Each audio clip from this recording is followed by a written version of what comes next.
I've got something really exciting to share with you. This is a beautiful dessert that I know most of you are going to go crazy for. We're going to make the most delicious chocolate mousse. A chocolate mousse normally needs butter, right? We're not going to do that. We're going to use avocado. Then we're going to make proper homemade Easter eggs. And you just need two primary things, right? Some chocolate, which I know you love, and some avocado.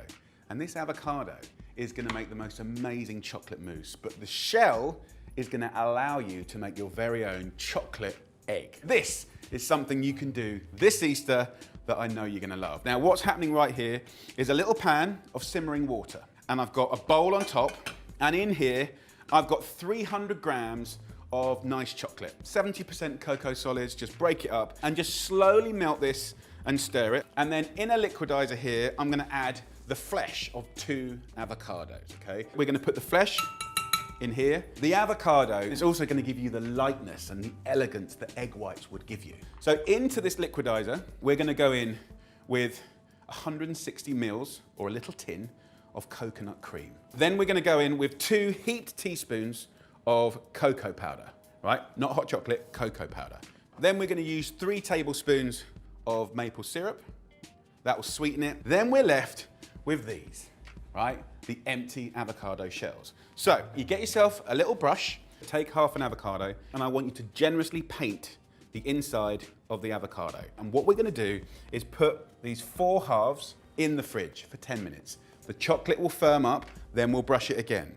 Back in the fridge for 10 minutes, it will firm up, and we'll brush it again. We'll do it 3 times. It's a faff, but it's easy. So in the fridge we go. So these have had 10 minutes now, and you can see the chocolate has firmed up. And then we're just going to repeat the process again. And now, time for the 3rd layer. But to help me, I've got a little guest. Come on, Buds. Hi. My best mate. Okay, so if you can have a go. Now, Buddy loves avocado. It's something that he's loved since he was a kid. Yeah. Tell him the truth. I hate it. So this will be a test. Can chocolate be the mediator of one of the country's biggest avocado haters? But if you can pop that on the plate and whack it in the fridge, another 10, 20 minutes, that'll go nice and hard. So we've put roughly about half this chocolate onto the avocado halves. Now this other half, we're now gonna put in the liquidizer. So Buddy, if you can take the lid off, my darling, and we're gonna pour the rest of this gorgeous chocolate. Look at that. Yeah. A tiny pinch of salt goes in. So Buds, let's get it going. Go on, son.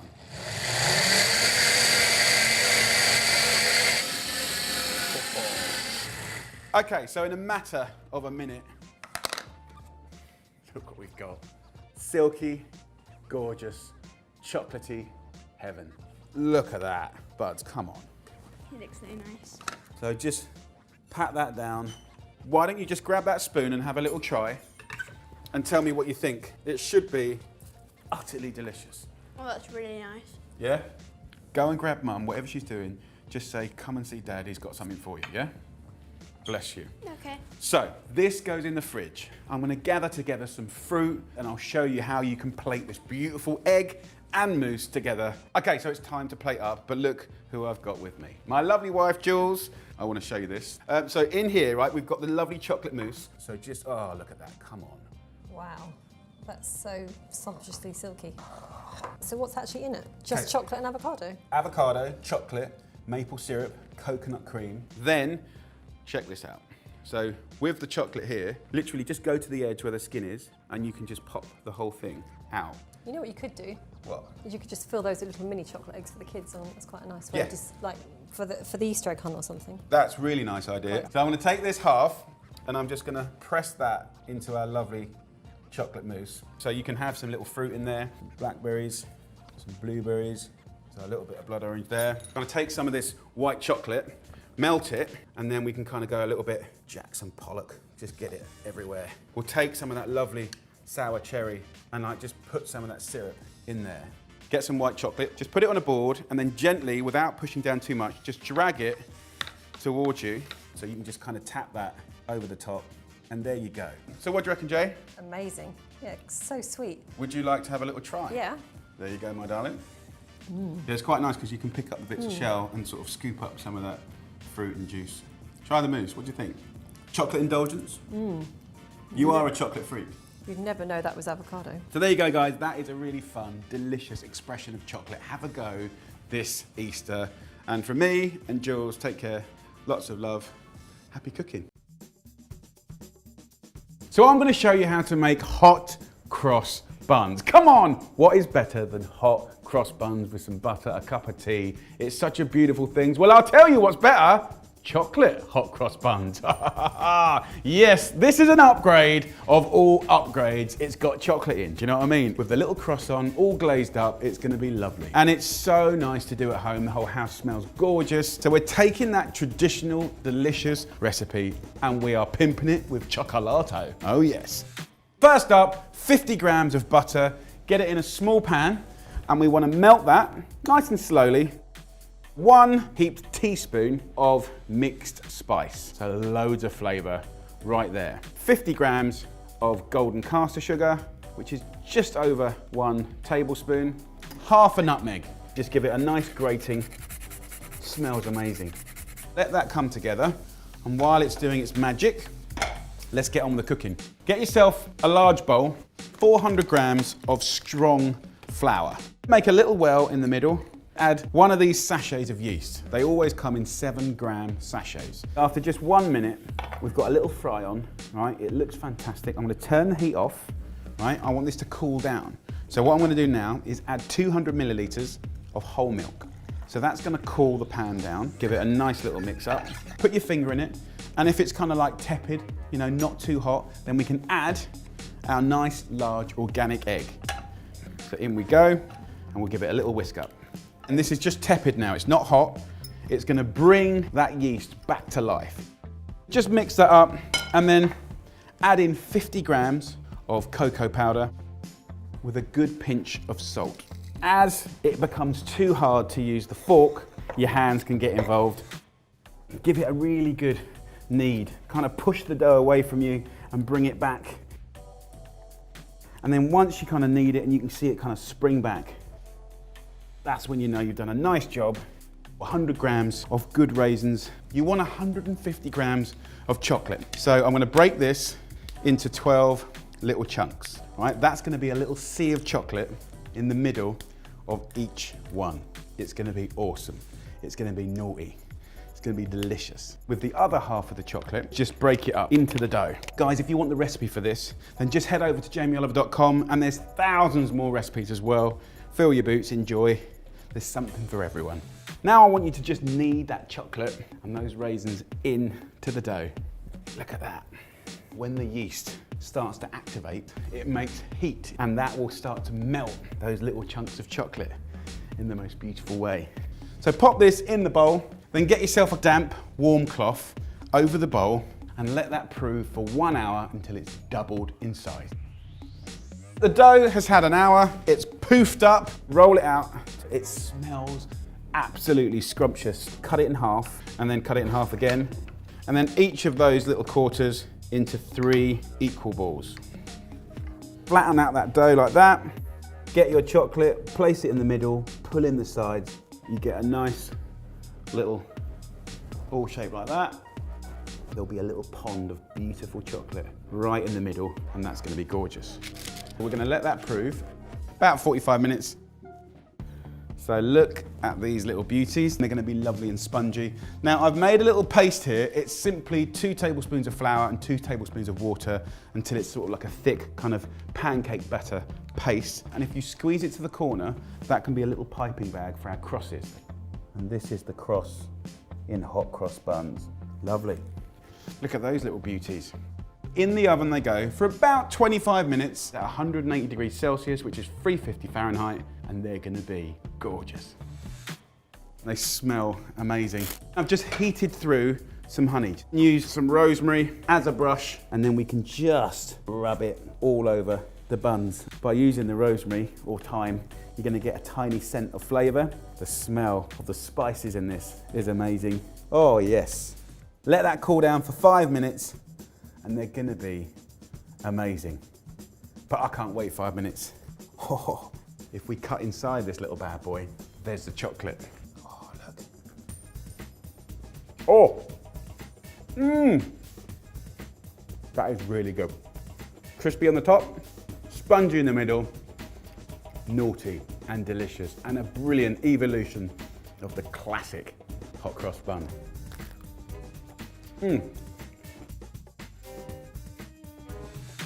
I love a beautiful roast dinner as much as the next person, but this £1 wonder is gonna blow your mind. It's a feast, it's something different, it's exciting, it's a real kind of celebration dish, but with not much time and hardly any ingredients, you are gonna get flavors and textures like you can't believe. My duck roast lamb feast is sublime, and it has not one but two brilliant hacks to ramp up flavor, and I know you're gonna love it.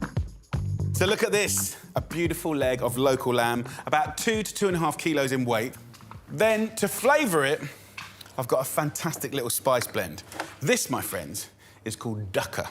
So this is an Egyptian spice blend with nuts and seeds. And what's brilliant about this is you get things like coriander seeds, fennel seeds, cumin, spices galore, nuts like hazelnuts and sesame seeds, and it smells amazing. So one jar, loads of flavour. So all of this dukkha will go into my pestle and mortar, like that, about 50 grams or so.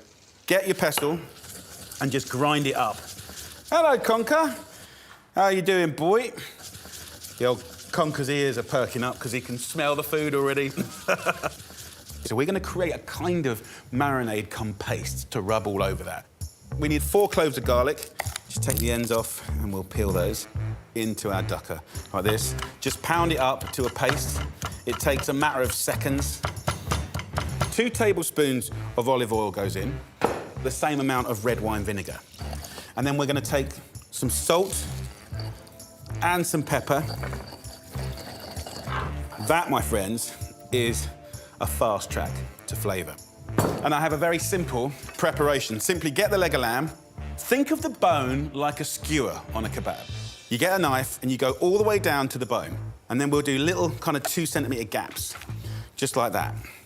Right to the bone. It's going to have almost like layered kebab vibes. So I'll do that on one side, right down to the bone.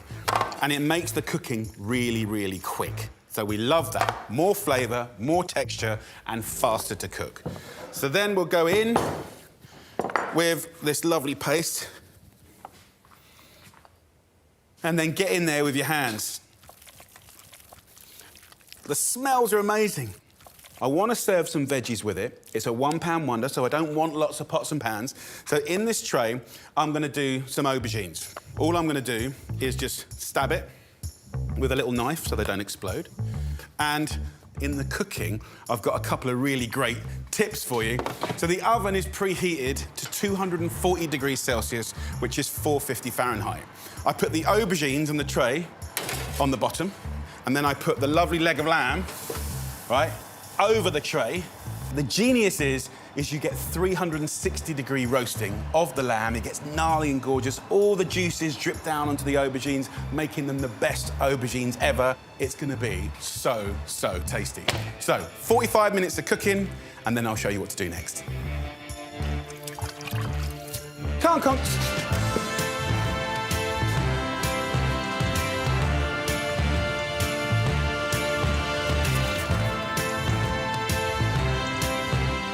So, lamb and aubergines roasting for 45 minutes.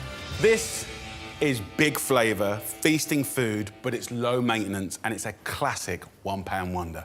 Now, we want little kind of swoops of colour and salsa and stuff like that. So first, beautiful pickled chilies. I've got some feta and I'm going to make a kind of sauce that you can drizzle over your beautiful lamb and your aubergines, and then herbs galore.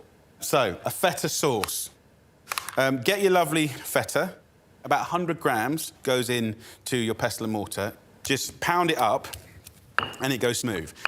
Then, if you've got some of those juices from the pack, you can pour that back in. If you haven't got it, it doesn't matter, use water.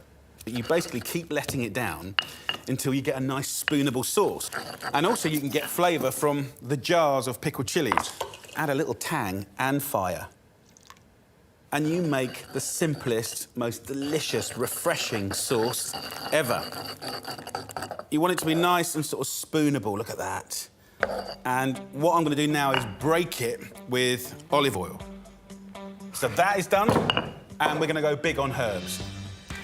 Mint, and parsley, really good. Essentially what I'm trying to make at home is my own little family version of a kebab, right? And I know you can go down the shop and get lovely kebabs, but this is at home, it's a different vibe. This lamb smells absolutely incredible. Whoa! You can see the flavors dripping down. Amazing. Right, what we've got is dark, gnarly meat that's delicious, flavor to the bone. Just look at that. And with the aubergines, what did we do? Prick them and throw them in the tray. That's it. But all the goodness from that rained down on here, and as you cut it open, you can see that it's soft and delicious. A little salt and pepper and a little olive oil, and then vinegar. Then we go in with a bunch of our herbs. And this will become a lovely kind of warm aubergine salad. And then we'll take our lamb and let it continue resting like that. Come on. We've got all the sticky bits in the pan. Outrageous flavour there, waiting to happen. I'm just going to put a little water in here and just enough to dissolve the sticky bits, right? So I'll put that on a little low heat, bring it to a boil. Now, the last thing I've got to do is just reheat these beautiful flatbreads. You can get these in the supermarket. They're super convenient. You can make your own if you want. So in they go. So this is when I would get kind of pickles galore in and around the board, herbs as well, and a little bit of that feta sauce around and about. Olive oil. So let me get those flatbreads because they'll be ready. Pull them out. They don't need hardly any time to reheat. I've got the juices here. Come on. Big flavour. And then you pick up the bone, almost like it's a kebab, and we start to carve it. But of course, those cuts that you made give you this incredible cross-section. Look at that. As you cut into the lamb, it just looks so luscious. It's juicy, it's blushing. So look, that is what I meant when I said I'm treating the bone like the skewer. So let's get a flatbread. Some of these amazing aubergines. Lovely pops of herbs. Love that. Throw in a couple of chilies. Go on, look at that. I'll take some of that feta sauce, fresh and tangy, and then some of those beautiful bits of meat. And then don't forget, of course, you've got this little bit of gravy, and that will make all the difference. You just got to roll it up. Let's cut it in half. Gorgeous.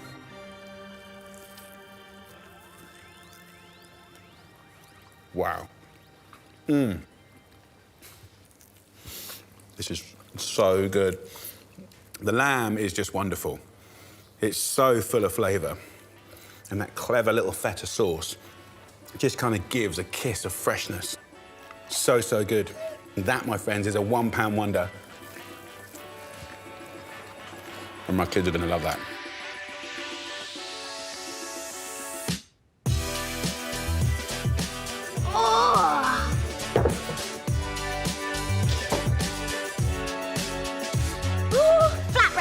Yeah, wait. Look at that. Whoa. So grab the aubergine, whack that on your flatbread. The white sauce is feta cheese. No, River, don't wear the bread as a scarf. Wow, this is lovely. Looks amazing. How is it, Buds? It's great. Yeah, I love it. Yeah, it's really tender. It's really crispy on the outside. And having like the mint and parsley on top makes it really fresh.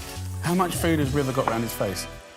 Hi guys, okay, so we're gonna do a really simple but delicious lamb kebab. It's a really lovely ritual to make a kebab. You can marinate it the day before, but I wanna show you the ones that I like to do, which is when you go for a walk in the park, or if you grow it yourself, get a rosemary skewer, right? And what you have here is a fantastic natural skewer. And what I want you to do is get a knife and at a slight angle, like that, and happy days. Okay, so let's start with the marinade, guys. This is gonna tenderize the meat. It's also gonna flavor it. Let's start with a couple of tablespoons of olive oil. The juice of 1 lemon goes in. I like to season it with a little salt and pepper. Herbs like bay leaf is really, really nice. I just remove the little stalk like this, and then these leaves, you pound those up, they're going to be amazing. I'm going to put the rosemary in as well because we've got the skewers. I want to use a little bit of salt in there so it's nice and abrasive, and we're going to smash that up to pretty much a pulp. It's so nice. The smell is fantastic. You have to have a pestle and mortar because this is what flavour is all about, and it's literally the oldest kitchen gadget on the planet, and you don't have to plug it in. A couple of cloves of garlic, so just lightly crush those, and then that will start going a little bit more soggy. So that's what it's all about. That will absolutely make all the difference and transform this beautiful marinade. We'll mix this up. I'm going to put in some amazing spring lamb, which is tender and delicious. They're cut into inch chunks. This is enough for sort of 4 to 6 nice sized kebabs. And at the same time, I want to add some veggies. So I love, just having some nice red onions, to cut them into quarters. And what will happen naturally, they just break off into little petals. You can have any coloured peppers that you want. The lamb's 1 inch, then I'll go about 1 inch on the peppers, and then it's going to sit beautifully on the skewer. Got my little chilli here, just going to remove the seeds, the hot part, and I'll just cut that into 2. So some lucky person will get that. The one thing I forgot as well, which is from the garden, which is really, really nice, is oregano. When it flowers, cut it, tighten a knot, hang it up near a radiator or a window, and you get this fantastic dried oregano. We're going to give this a nice little massage up. So once you've mixed that up, guys, I would love to marinate that overnight. Oh, it makes all the difference. I'm not going to do it today, right? And it still tastes delicious, but overnight makes all the difference. Please do it. So let's load up our wonderful little kebabs and mix it up. So meat, onion. I don't want to tightly pack it too much. I want the meat and the veggies to have access to equal heat and temperature. So let's just load these up. Just a lovely, simple kebab. Of course, you can make it with chicken, pork, beef, different veggies. Getting that on a plate is a beautiful thing. So look, I want something to put my kebab in, and I want to do this lovely little flatbread. For the dough recipe, click the I. So here's the very simple dough, and just cut it up into 4. So we got our kebabs, we got our lovely little flatbreads. So we have our regular barbecue here. And then I want to mix it up because I'm going to use just a regular metal bowl. Put that onto the barbecue. That will get roasting hot very quickly. And then what I want to do is just roll this out. You can roll them out sort of like 1 centimetre thick. So because that metal bowl is quite thin, it doesn't take much time to heat up at all. And we're just going to lay that straight over like that. We're going to put our wonderful kebabs on. So they'll go straight on to the barbecue. And we'll really take care of those and love them. So look, let's have a little look at the bread. You don't want to kind of rush it, but it should just crack off. Look at that. It's like a little bowl of heaven. So you can see how quick that was to cook. I've just given it a little bit of heat on the other side. Use rosemary also, not just for skewers, but use it as a brush. And does it make a difference? It absolutely does make a difference. It really does. Look at that, guys. It's beautiful. And then, of course, you can put in some salads. And then I like the red cabbage. It just feels so vivid and exciting. Some mint leaves are just little fragrant little surprises. So the yogurt there, just laced with mint. So good. Delicious. We wistfully remove the skewer, leaving you with the wonderful bowl of goodness that you can just roll up and squeeze, and then put in your mouth and enjoy. Absolutely delicious. I'm so excited to show you this recipe. I want you to sit back, relax, and enjoy the fish dish of the century. It's a roast, but not as you know it. 2 sides of succulent salmon with a beautiful stuffing of artichoke and almond. Get yourself a clean surface. You're going to use extra virgin olive oil and then have a little rub. Right, we don't want it to sort of stick. I'm going to season the surface with freshly ground black pepper and salt. I'm going to tie the roast up later, so get prepped now with strips of string. Lay out the salmon and season it. Then we're going to create like a stuffing, and we often associate stuffing with roast chicken, stuffing legs of lamb and stuff like that, but we can do this with fish as well. I'm getting the stuffing going with toasted almonds and stale ciabatta. You do get a different flavour from stale bread, with more of a savouriness. Lemon zest and garlic will add some punch. Then just blitz it up. So this is, look, oh, the smell. Toasted almonds and garlic. Okay, so this is the beginning of the stuffing. Just put it along here like that. When that starts to bake, the fats from the fish will go in to the bread here. It's going to be amazing. Next up, we're going to celebrate artichokes. Here's the preserved artichokes.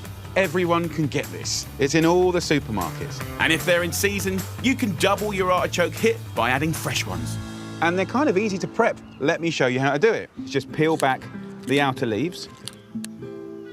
And then you want to just trim off the end until the light part here. Trim off the base of the stalk. Now, one thing that's important is to use a bit of lemon. And just rub this over the artichoke because these will oxidize straight away. Within 1 minute, they'll go black. And that don't look so cool. So that is your artichoke. Let me show you the choke. Can you see it there like that? It's fluffy. It won't hurt you, but it's not that nice to eat, so we remove it. It's worth the effort, I promise. What's left is truly delicious. Get them into a pan with a good splash of the artichoke oil from the jar. Artichokes go in. Mint and artichokes are best friends. We'll just chop that up like that. Mint goes in. Oh, the smell is amazing. And that's all we need. We don't really need to cook that. We're just heating it through and softening it. And if I just kind of pinch it off like that, look at that. Oh, and that, my friends, is the stuffing with a difference. Season the other side of the salmon and place it on top. And over that, smoked bacon. Its fat is going to melt down right over the salmon. It's going to be beautiful. Top it off with a bunch of fresh thyme. Then tie up your evenly spaced string and parcel this fish up. Let's take this beautiful thing and get it into the tray at an angle. Gather up all your bits, put it over the top. And this is food that makes me happy. This I want you to try. To give you the most amazing crispy skin, preheat your oven to full whack, and as soon as you put the fish in the oven, turn it right down to 180 degrees Celsius and cook for 35 to 40 minutes. Come on! Look at that. What a picture, what an excitement. Can you imagine that at the weekend? I can't wait to show you what's happened on the inside. Oh, yes, you know it. Look how juicy that is. Some simply boiled new potatoes and fresh baby spinach complement this perfectly. Let's have a little try.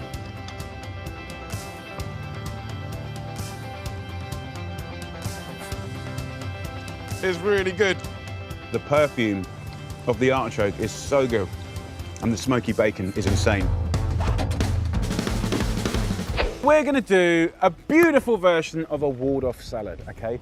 This is a classic salad from the Waldorf Hotel in New York. I'm still going to honour and respect the sort of basis of the salad, but I want to take it on a bit. I want to express myself with roasted grapes, that healthy dressing. I absolutely love it. As a starter, as a side salad, amazing with a roast chicken and roast potatoes. First up, the classic part has to be the grapes. So get yourself some lovely grapes. So salt and pepper, olive oil, and a little squeeze of lemon juice. So dress it like a little salad. The original recipe had beautiful fresh grapes. I want to get caramelization, sweetness. I want to get another vibe going on. Dress the grapes in that seasoning. This is in the wood oven, about 180 degrees for about 5 to 10 minutes. See how it's starting to just shrivel up and see that little red juice. We're now going to go in my nuts. Back in. What I'm going to do next is celery. Peel off the worst of the stringy bits. So I use a speed peeler to do this. Normally people hack this end off and throw it in the bin, but this is like the crown jewels. This is what the Italians go mad for. I'm going to just keep this heart, I'll come back to that, with the stalks here, slice them up, nice and delicate. The heart of the celery is often the part that everyone throws away. Look how beautiful that is, guys. And the flavour is crunchy and fresh and really clean. Finely slice those hearts. Gorgeous. We've got romaine lettuce. Take the first half because it produces gorgeous little cups. Then I'm going to finely slice the middle part. And then I'm going to cut this heart in half, just like the celery. I'm going to do this for 4 people, so I'm going to make a nice big salad. Sorry about the noise. It's mating season. I'm at home in Essex. Spring's come, the sun's out. It's like Dr. Doolittle's love parlour around here.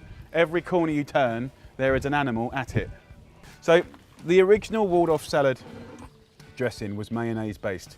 I'm going to make something with the same vibe, with better flavours, more dynamic flavours. So a couple of tablespoons of extra virgin olive oil, twice as much organic yogurt, go a nice teaspoon of English mustard, season it with salt and pepper. It's quite nice with a little squeeze of lemon juice. It's going to be a really nice little dressing. It's a lovely colour. I can hear this stuff going off in here. Those grapes are phenomenal. Look at that. Tarragon I've got here. Chop up the tarragon, get it in your dressing, mix up that flavour. In and on top, wonderful. We'll take our grapes off the vine. Take some of these nuts as well. Focus in on my nuts, please. And then just crush them with your hands. There's the animals. They're getting excited. I'm getting excited. It's all kicking off here in Essex. Tell me in the comments box below where you're from in the world. And have a little listen where you are and tell me if there's animals at it. I want to see where you're all from. That's a beautiful thing about YouTube, because you guys are watching from all over the world. What a lovely community we've built together. So thanks for following, subscribing. Don't forget to share it to all your friends, because we love it and it's free, and that's the whole point. More nuts, crush it up. And then the golden bit, this juice. It's almost like a natural sort of grape balsamic vinegar. Don't waste any of that. I've got my nice apple, cut it, even thickness. I'm just gonna slice this up the other way into matchsticks.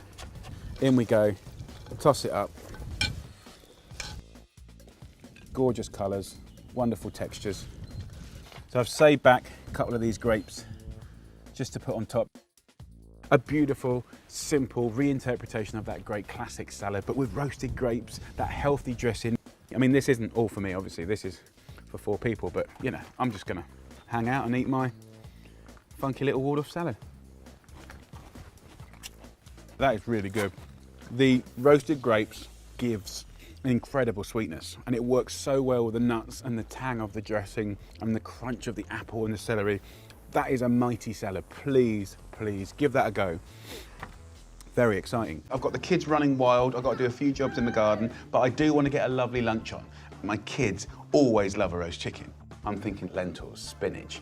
We're going to go wild mushrooms. I'm going to use tarragon, paired up with some whole roasted garlic. Let's get this party going. It's beyond simple, right? Let's just lube up the chicken with some nice olive oil, a little swig of vinegar, basic sort of marinade.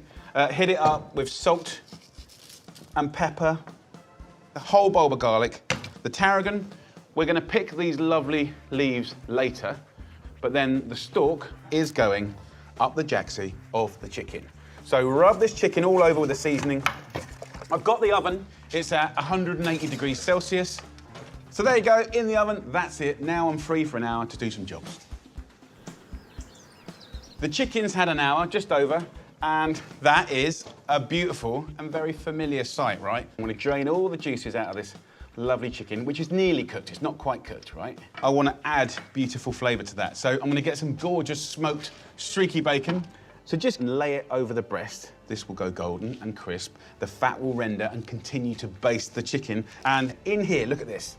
All the drippings and our funky little garlic clove here. All that goodness should come out, just like that. That whole bulb of garlic ends up being a flavour hit. We've got 650 grams of beautiful mixed mushrooms. You've got shiitakes, the Asian mushrooms, beautiful portobellas. And then we've got these king oysters here. How fabulous are they? So we'll get those in. We'll hit it up with some seasoning. We're going to roast them under that chicken for the last 20 minutes. So dress it like a salad. Chicken gravy mushrooms, come on! The mushrooms go at the bottom of the oven. We're going to take this chicken that's nearly cooked, and we're going to place it directly onto the bars And that bacon will start to render. It will baste the chicken, protect the breast, and the journey throughout that chicken to get more flavour then rains down on the mushrooms.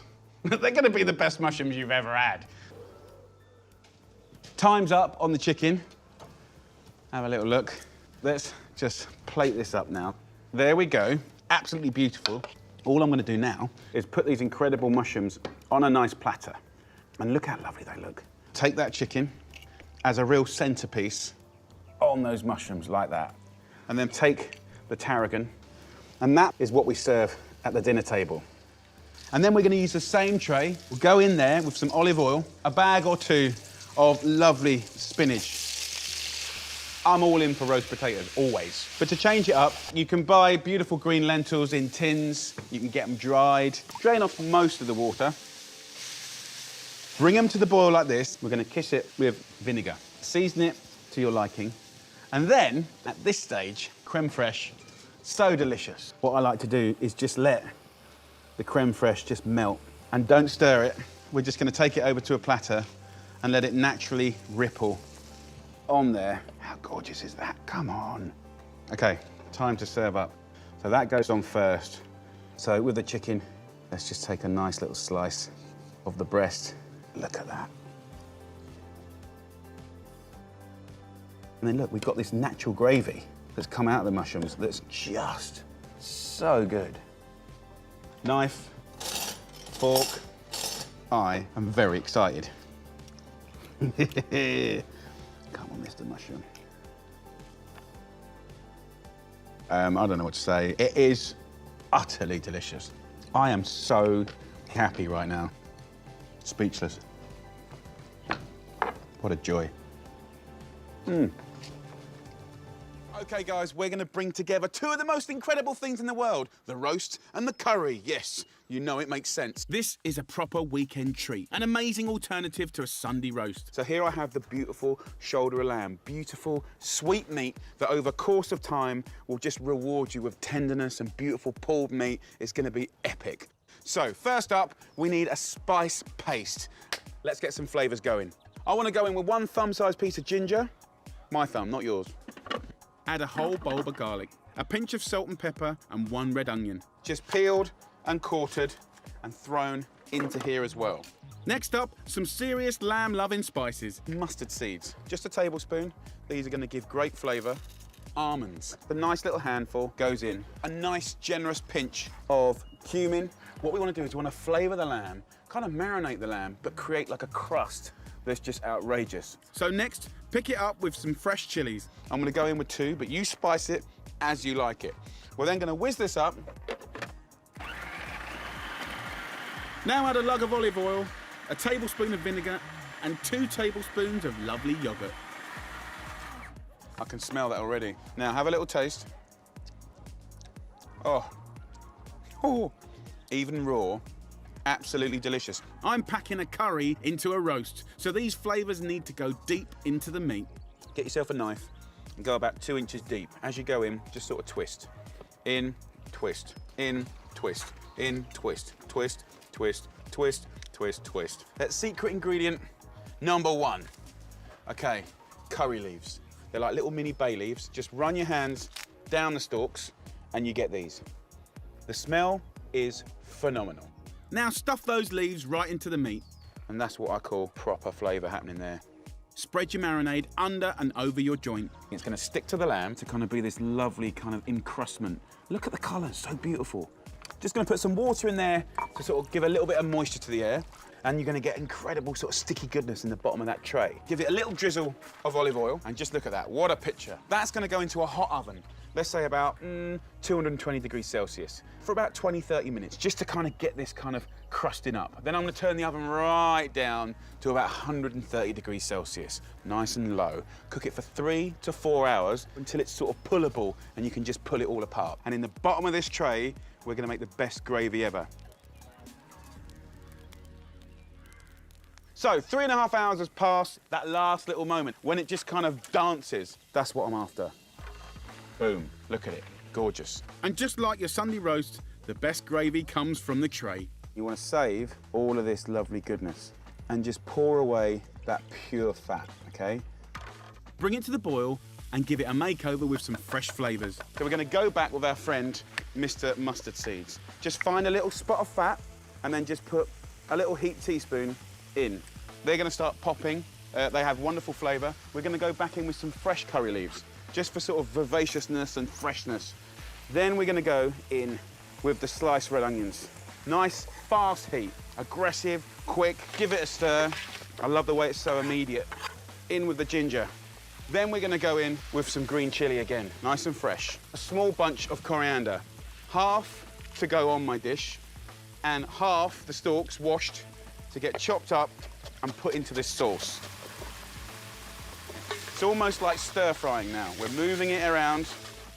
And then last but not least, some tomatoes. This is like the best of roast gravy. This is the best of a curry sauce. I'm just going to add a very important ingredient, coconut milk. As soon as this comes to the boil, it's ready. Let's have a go. That's naughty. That's very naughty. Needs a nice pinch of salt. It's gagging, just for a little bit of lemon, just to lift it. All that's left is to platter it up. Your Sunday roast will never be the same again. I'm serving it up with a lemony green salad, crunchy poppadoms, and some fluffy basmati rice. That, as a feast, is really amazing. Let's not forget that naughty sauce. Look at that, guys. You have to say, that is a celebration. If you did this at the weekend, I think people are just going to go absolutely mad for it. And that is going to be a precious little mouthful. That outside layer of the lamb is so good. The inside is sweet and juicy, tender. And with the gravy or the sauce, outrageous. So next time, do something a bit different.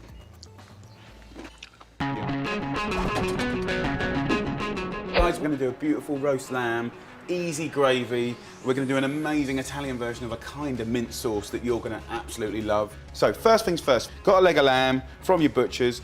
If you love good food, it's all about the leg.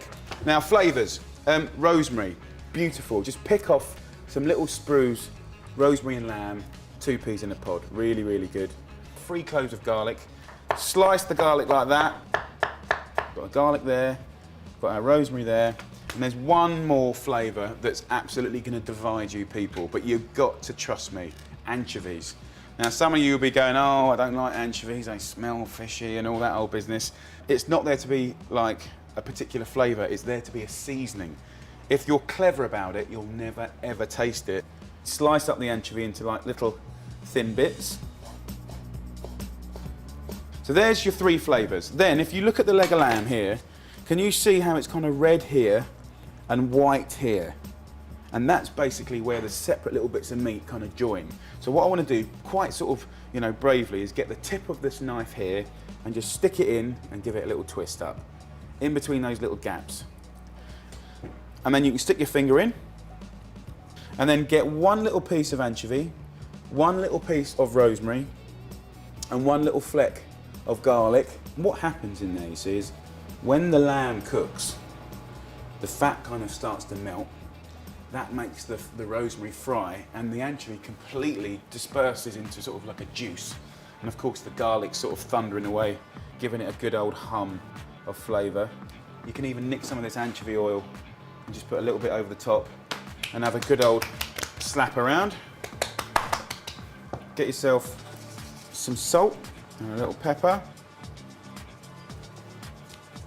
Look at that, beautiful leg of lamb. Put your roasted meats on top of the rack now. The hot air can kind of get all around the lamb and roast the whole thing quite evenly. What we can do is we can prepare for the most incredible gravy.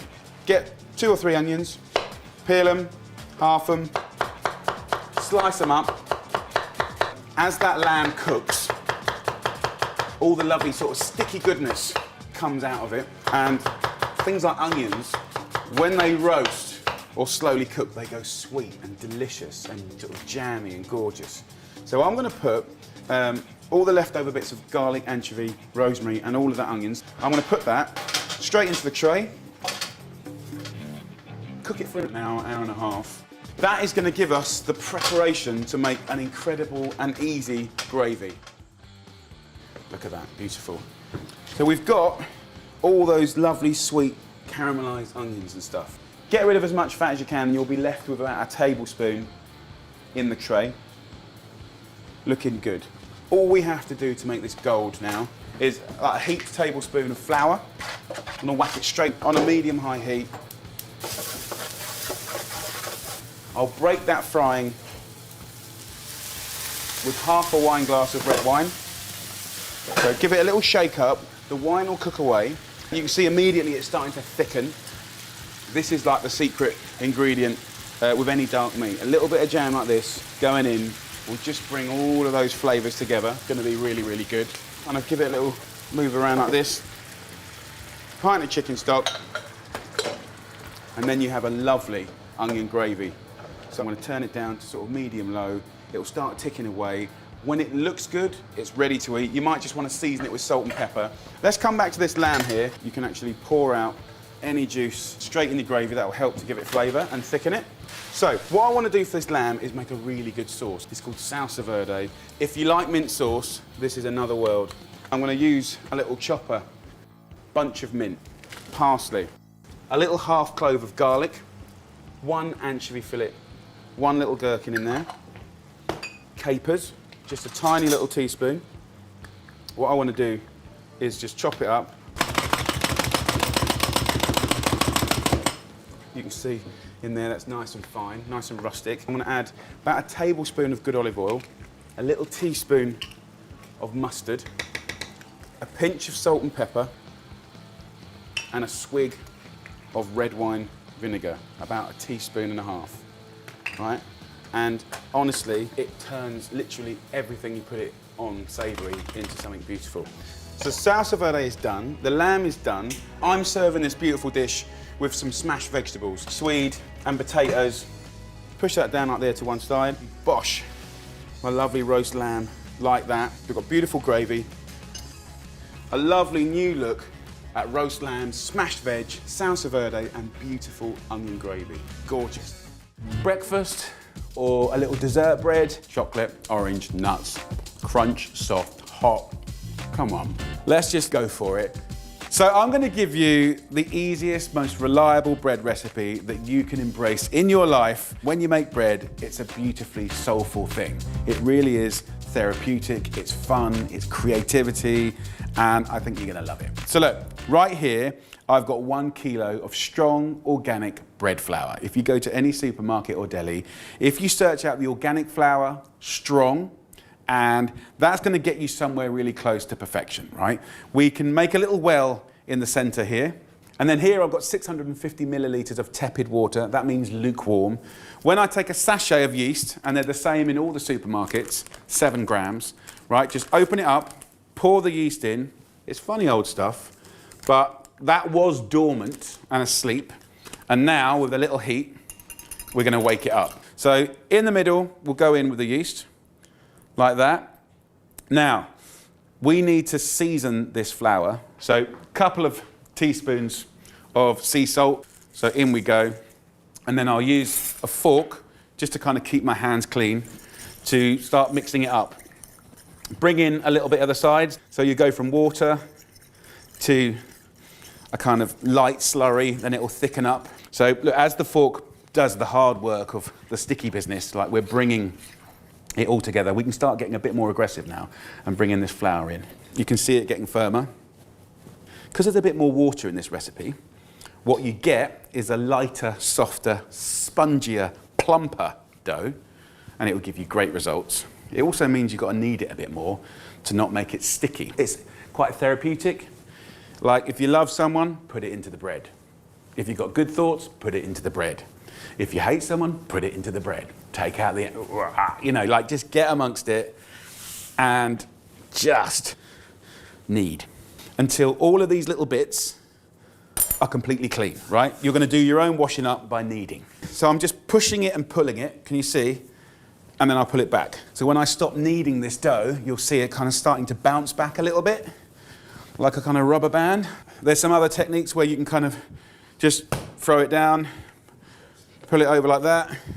But really, your job is just to keep moving it until it's shiny, smooth, and really elastic. Okay, so I'm going to take that bowl. I'm just going to lube it up with some olive oil, just so it doesn't stick. So get the dough in a bowl. Just put a little oil on top. So what I tend to do is just put a wet cloth over here and let it slowly prove. That's one batch made. I made one exactly the same, which has been in the fridge for like 2.5 hours. And this is what happens. And I tend to just leave it in the fridge all weekend. So look at that. That's the same batch. So you can see that this is quite tight. Can you see this is just like dreamy? Look at that. Oh, it's too much. Let's put this in the fridge. So all these little bubbles here, that's carbon dioxide, okay? And trapped inside our dough. Look at this. Come on, look at those beautiful, see these holes? Come and have a look at these holes. Like, they're really fine. And these holes are what's gonna give you that sponginess and the texture. So we can just push this back and we'll push the air out. So what I can do is split this bread in half. We'll take this, pop that there for a second, cover it up, put it in the fridge. But you grab a bit, make a pizza, do some little rolls. You can create little dumplings around leftover sort of chilies or bologneses. You can steam them, like you can roast them. So just have this kind of dough in your fridge. It's a cool thing. I'm just gonna press the dough out to like the size of A4 kind of bit of paper. We're gonna go for a little bit of like chocolate spread, hazelnut chocolate spread that you guys know. Pop it in the microwave for 10 seconds. So look, 10 seconds just helps it be much more kind of spreadable. 4 big tablespoons, I'd say, about 160, 180 grams. So just use that spoon just to see how nice and satisfying that is, just to sort of spoon it around. Best friend of chocolate is orange.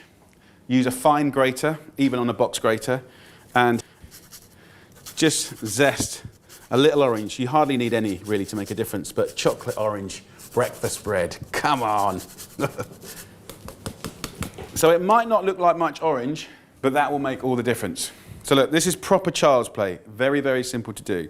So just, confidently take this and start to roll it up. And you can pinch the little sides if you wish to stop the chocolate coming out. Pinch it. You can do it badly, you can roll it, it doesn't really matter. And now you've got a chocolate and bread log, right, with a hit of orange. Take a knife, not quite to the end, and we'll go straight down the middle, like that. And what you'll do is expose sort of texture. So look at that, right? You've layered it, you've laminated it, you've made the everyday exciting. So through flavor combination, but also fantasy, texture, shape. So get yourself a little loaf tin like this, any one you want. This is non-stick, but you can rub it with a bit of oil, no problem. And then literally just turn it over like this. And don't worry about it being, a bit rough and ready. What will happen is, and what is very generous, is that as this proves, it's gonna double in size, right? So all those little gaps, all those little imperfections will just kind of sort themselves out. So what I want to do is a little egg wash and some crushed nuts. So egg wash is quite nice. It's going to give you the most amazing colour. So just beat up the eggs like this, and we'll just take some of that egg wash like that and just brush it onto the white dough, not onto the chocolate. Now when you do this, this will make it go golden and gorgeous beyond all belief. And then you can take some nuts, in this case, best friends of chocolate, hazelnuts, but it could be any nut. It could be pistachio, almonds. So put your nuts in there, crack them up. Then when you bashed it up, just sprinkle that over the top. And as that proves, it will just wind into the nuts. They'll stick to the top like that, and it will be absolutely incredible. So what you want to do now is just put this in a little corner of the room. You can put a wet cloth over it as well to create that humidity. You don't really want a window open or a draft. And in about an hour, 40 minutes to an hour and a half, that will double in size, right? And when it's doubled in size, then we can bake it. So look at that. Absolutely beautiful. So the yeast is continuing to do its work. It's making it all plump and gorgeous. That's going to be the sponginess, right? We're going to go into a preheated oven at 200 degrees Celsius for 25 minutes. Put it towards the bottom of the oven and that heat from the oven will give it another lift again, right? So open and gently close the oven straight away, and that's a beautiful thing.